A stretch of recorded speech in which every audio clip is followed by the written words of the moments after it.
बेसक मुक्काम पोस्ट गुगळी धामणगाव तालुका शिरूर जिल्हा परभणी. आजपासूनचा परत एक शेतकऱ्यासाठी अंदाज येत आहे. 10 जुलै ते 15 जुलै मध्ये पाऊस पडतो हे कायमच्या लक्षात घ्या. तर योगागण बघा, आता ही 10 तारीख आलेली आहे. या 10 तारखेपासून बघा पाऊस येतो का नाही. म्हणजे 10 जुलै ते 15 जुलै मध्ये देखील राज्यात चांगला पाऊस पडणार आहे. म्हणून ही एक अंदाजाची बातमी. परत एक शेतकऱ्याला सांगितलं होतं की मागच्या अंदाजात सांगितलं होतं यावर्षी जुलै महिन्यात खूप चांगला पाऊस पडणार आहे म्हणून हे अंदाज सांगितला होता. तर तुम्हाला एक सांगतो, योगायोगाने ह्या जुलै महिन्यामध्ये 16 तारखेला काय होणार, एक लो प्रेशर तयार होणार आहे आणि 20 तारखेच्या दरम्यान एक लो प्रेशर बंगालच्या खाडीमध्ये तयार होणार आहे.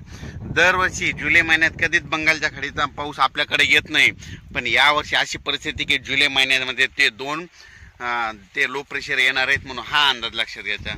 तर ते पाऊस म्हणलं की पुन्हा आणि पुढं सरकणार आहे. म्हणजे मराठवाडा, पश्चिम महाराष्ट्र, उत्तर महाराष्ट्राकडे जाणार आहे हे अंदाज सांगितला होता.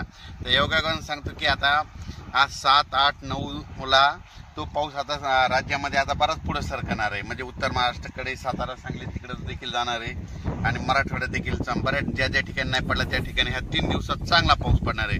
म्हणून ही खास करून शेतकऱ्यासाठी आनंदाची बातमी. म्हणजे सांगायचं झालं तर राज्यामध्ये आपण सांगितलं होतं की राज्यामध्ये 4 तारखेपासून 11 तारखेपर्यंत पाऊस पडणार, तर तो पडणारच आहे. म्हणून ह्या सर्व शेतकऱ्यांना आनंदाची बातमी आहे. कारण की राज्यात एकदम पाऊस बंद होणारच नाही. म्हणून हा देखील सर्व शेतकऱ्यांनी अंदाज लक्षात द्यायचा. सर्व शेतकऱ्याला सांगू इच्छितो की 7, 8, 9, 10 पर्यंत हा पाऊस आहे.